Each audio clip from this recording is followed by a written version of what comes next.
Welcome, in front of me Poco C65, and now I can show you how to resolve the problem when your screen is not responding.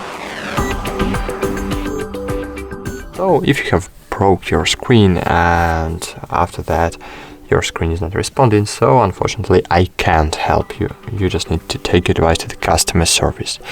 But sometimes screen stops to respond just because system lagging. Okay, here we have MIUI, and MIUI sometimes can catch the lag when screen is not responding, and in this situation we can perform the force restart.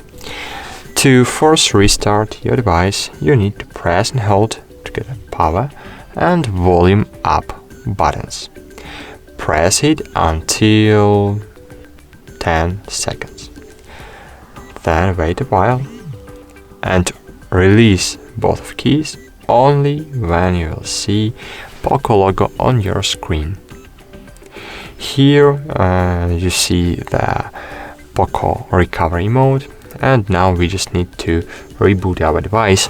So click reboot. You can click it using the power button. Reboot the system. Wait a while.